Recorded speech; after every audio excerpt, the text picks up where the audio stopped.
Malaquias 3, do verso 13 a 18. Eu lerei, os irmãos acompanham. As vossas palavras foram duras para mim, diz o Senhor. Mas vós dizeis que temos falado contra ti. Vós dizeis, inútil é servir a Deus, que nos aproveitou termos cuidado em guardar os seus preceitos, em andar de luto diante do Senhor dos Exércitos? Ora, pois, nós reputamos por felizes os soberbos. Também os que cometem impiedade prosperam, sim, eles tentam o Senhor e escapam. Então os que temiam o Senhor falavam uns aos outros, o Senhor atentava e ouvia. Havia um memorial escrito diante dele para os que temem ao Senhor e para os que se lembram do seu nome. Eles serão para mim particular tesouro naquele dia que preparei, diz o Senhor dos Exércitos. Poupá-los-ei como um homem poupa a seu filho que o serve. Então verei outra vez a diferença entre o justo e o perverso, entre o que serve a Deus e o que não serve. Feche seus olhos. Senhor, tendo lido a Tua palavra, nós pedimos, Pai, que Teu Santo Espírito guie, Senhor, os meus lábios, guie os ouvidos de todos que vamos ouvir a pregação nesse momento. Dirija-nos, Pai, é o que nós pedimos em nome de Jesus. Amém. Talvez você não conheça pelo nome, mas a maioria conhece a formiga jiquitaia. É uma formiguinha pequenininha, perigosa, que quando você mexe nelas, elas levantam o traseirinho assim, fica como se fosse pronta, se fosse um escorpião, a dar uma ferroada. Encostou, a ferroada coça, incomoda. Tem muito crente, muita gente que é igual formiga jiquitaia. Não pode ser tocado, não pode ser corrigido, não pode ser chamado a atenção. Parece que prefere viver no erro, quer continuar dando trabalho, mas não quer ser chamado a atenção. As pessoas, elas se defendem, não gostam de saber que ninguém está falando dela, não gostam que briguem, não gostam que falem, que mostrem seus defeitos.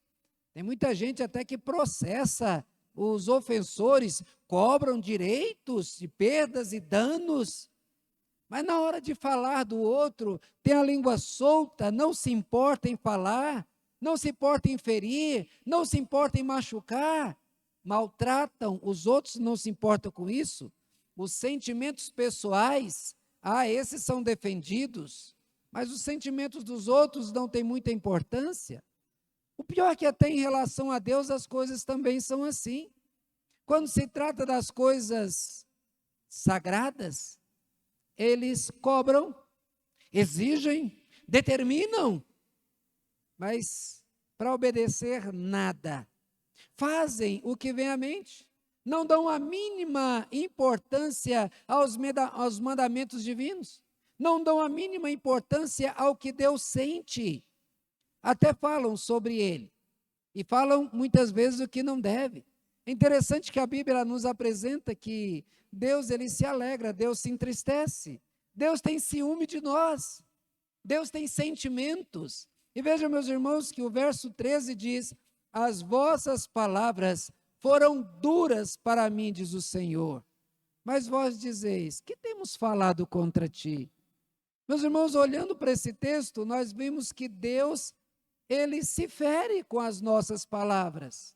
Deus, ele reage ao modo como nós falamos.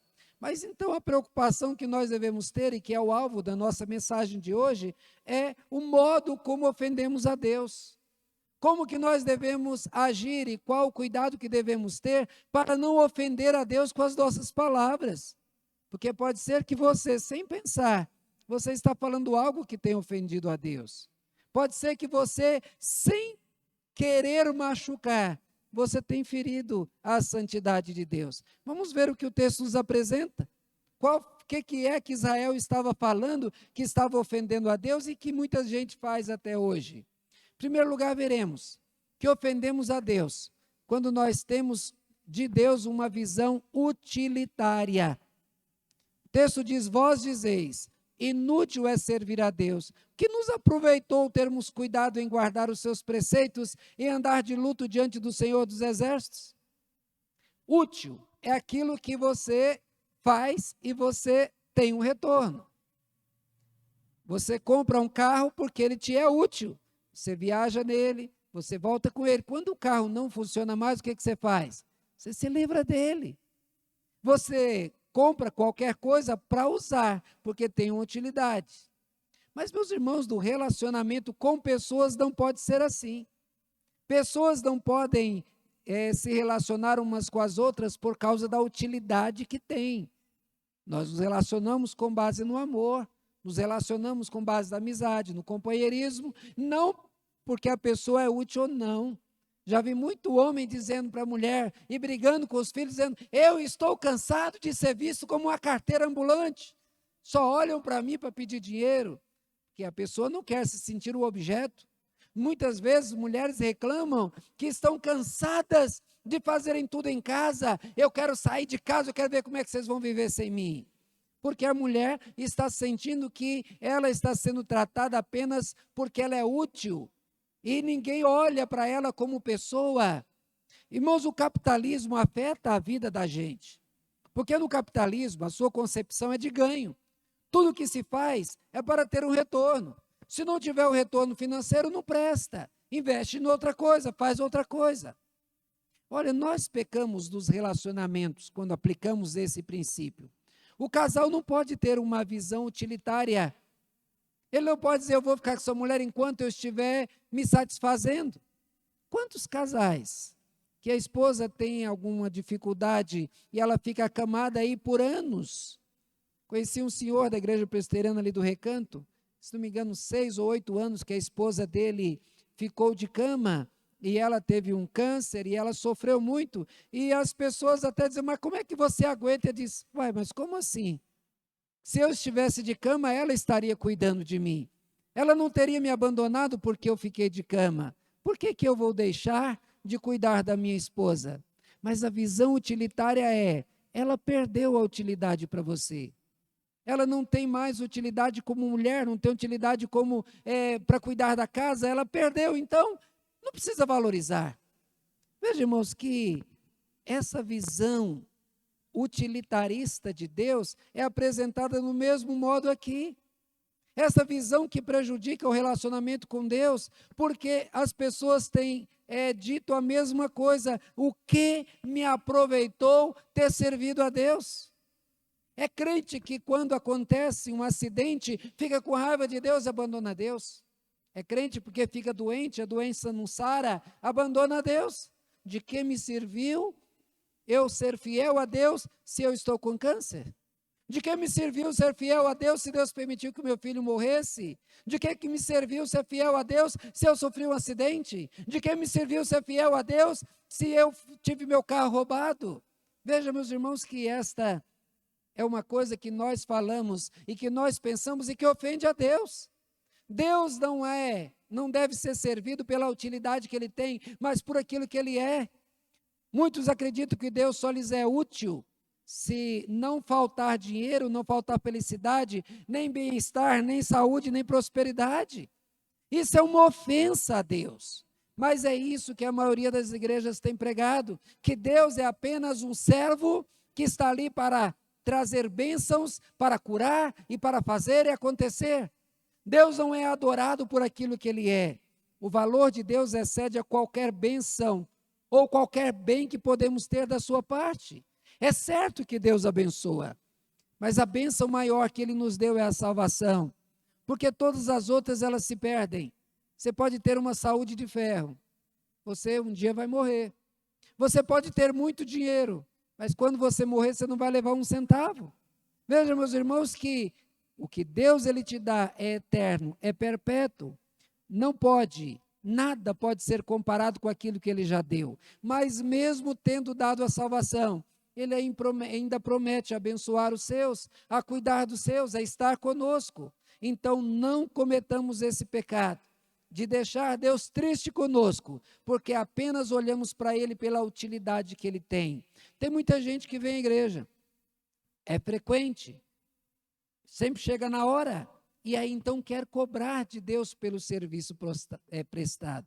Meus irmãos, o que nós fazemos para Deus ainda é muito pouco, é quase nada em relação àquilo que Deus fez por nós. Se nós fôssemos colocar na balança por tudo o que fizemos, nós ainda seríamos inúteis, ainda seríamos devedores. Mas o texto continua, ele mostra que nós ofendemos a Deus quando temos de Deus uma visão injusta. Olha o que o texto diz: ora, pois, nós reputamos por felizes os soberbos. Também os que cometem impiedade prosperam. Sim, eles tentam o Senhor e escapam. Uma visão injusta, porque julga que Deus ele abençoa o ímpio e vira as costas para os seus. Se não me engano é o Salmo 72 ou 68, que fala a respeito disso. Quando eu olhei a prosperidade dos ímpios, eu quis me afastar do Senhor. Eles têm as suas vacas, e as vacas dão cria e não perdem. Os seus filhos estão à roda da mesa festejando, e eu aqui, só olhando de longe. Eles têm fartura, e eu tenho escassez. Olhando para essas coisas, o salmista diz, quase se desviou. Até que eu olhei para Deus, até que eu olhei para o santuário, e eu então parei para ver que Deus tem cuidado. E eu parei para olhar o fim dos ímpios, e aí então olhando para o fim deles, eu digo, não, eu que de fato sou feliz. Tem muita gente que olha a riqueza como sendo o alvo da sua vida. O salmista no Salmo 4 diz, mais alegria o Senhor me deu do que todos eles, quando há fartura de cereal e de vinho.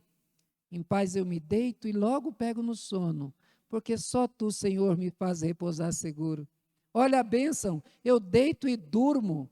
Salomão falou do problema do rico que não dorme por causa da sua riqueza, vão me roubar. Eu conheci uma família da Bahia que criou os filhos, vários deles, e eles nunca tiveram a porta da frente, nunca, a casa não tinha porta, nem na sala, nem na cozinha. Viviam tudo aberto. Quem que querer roubar uma casa de alguém que tem tão pouco? Então eles não tinham essa preocupação. Viveram felizes, criaram os filhos, eram contentes e não tinha essa preocupação. Já o rico tem que trancar-se, é cadeado e fica preso. Olha, pessoalmente eu não gosto de ver injustiça cometida, eu não gosto de ver ninguém sofrendo na mão de outro. Não gosto de ver o forte pisando no fraco, de ver o rico menosprezando o pobre. Isso mexe com o meu coração. Mas eu também não gosto que me façam injustiça. Meu coração se entristece, eu fico com raiva. É péssimo quando procuro fazer a coisa certa e me acusam de ter prejudicado alguém, ou de eu não estar tomando o cuidado necessário porque algo deu errado, porque eu não queria que desse errado. A gente não gosta que nos acusem de injustiça. Eu fico imaginando como Deus, como Ele sente nessa situação, quando as pessoas dizem que Ele é injusto. Se para mim que sou imperfeito, a injustiça já me é desagradável, quanto mais se dirá de Deus, que tem a justiça como um dos seus atributos. Deus, Ele não age com justiça, Ele é justo. Deus nunca falha no seu julgamento. Ele nunca prejudica um justo. Veja, todos aqueles que forem condenados, serão condenados porque merecem a condenação. Deus não condenará nenhum inocente. Ninguém vai para o inferno inocente. Todos os que forem lançados no inferno serão porque mereceram o castigo eterno. Aqueles que forem para os céus também não serão para os céus por causa de justiça praticada. Mas aqueles que forem para os céus irão porque Deus é misericordioso. Por isso que nós devemos tomar muito cuidado ao orar, pedir, Deus, seja justo comigo. Não. Se você orar desse jeito, você pode sofrer muito. Ore assim, Senhor, seja misericordioso para comigo. Porque se Deus for justo, Ele vai derramar sobre você o peso de tudo que você faz. Se um pecado merece a morte, o que você merecia? Então não peça justiça. Peça a Deus misericórdia. Deus, Ele é justo, e tê-lo como injusto é algo que o desagrada muito. Malaquias registra as palavras do povo da sua época como de muitos hoje que julgavam o agir de Deus como sendo ele injusto. Diziam, os ímpios é que são felizes, eles sempre se dão bem. Esta visão não faz justiça ao agir de Deus. Será que os justos é que são felizes? Como alguém que tem a salvação, que tem o céu garantido, acabamos de cantar aqui, além do rio azul, onde não haverá noite, não haverá tristeza, não haverá morte, e isso já está garantido para você. Como você que tem a companhia de Deus, você vai dizer que é os ímpios que são felizes? Há pouco tempo atrás, uma pessoa estava conosco numa festa de Natal, e já era lá para as tantas, 3, 4 da madrugada, e essa moça chegou e olhando assim, eu disse, o que foi? Ela se eu tivesse em casa uma hora dessa, já estava todo mundo bêbado, já tinha briga, já estava gente rolando, bagunçando, quebrando, e aqui está todo mundo em paz, todo mundo conversando. Será que eles é que são felizes das suas festas? É claro, meus irmãos, os ímpios têm uma felicidade momentânea, mas que nunca satisfaz. Mas nós temos uma felicidade permanente.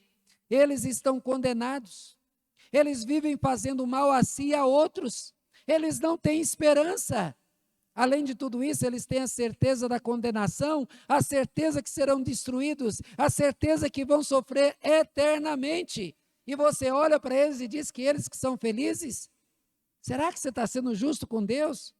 Como um filho de Deus pode dizer isso a respeito de Deus? Ainda dizem que eles nunca se dão mal. Ímpio nunca se dão mal. Será? Olha, a corrupção e a aparente impunidade pode sugerir a ausência do julgamento divino. Mas isso não reflete a verdade. A gente vê aqui e acolá, quando a justiça funciona, aquele que achava que ia sair ileso, de repente a polícia está lá batendo na porta e levando ele preso. Com essa lava-jato aí, infelizmente, com o apoio do Supremo Tribunal aí, muitos dos que deveriam ser condenados não foram. Mas quanto dinheiro que a Lava Jato trouxe de volta de pessoas que roubaram e acharam que nunca iriam pagar? Será que de fato eles nunca se dão mal? Essa história de que o crime compensa, só compensa quando não há justiça no país. Mas quando há justiça, o crime não compensa. A corrupção, então, parece ser um bom caminho, mas lá na frente vão se dar mal. Porque como o próprio Apocalipse diz, e os ímpios, eles vão enganando e sendo enganados. Um dá o cano aqui em um, daqui a pouco outro dá o cano nele, depois assim, eles vão se destruindo a si mesmos. O fato deles se sentirem seguros com a impunidade dos seus, e junto com os seus cúmplices, isso não anula o discurso, o juízo divino. Deus, ele não tarda, e Deus também não falha. Estes homens vivem no engano e ainda nesta vida eles sofrerão penalidade. Mas mesmo que a justiça humana, por suas falhas, ela deixe passar o crime desses homens, eles não vão escapar da justiça divina. Para praticar a justiça nos traz muito ganhos.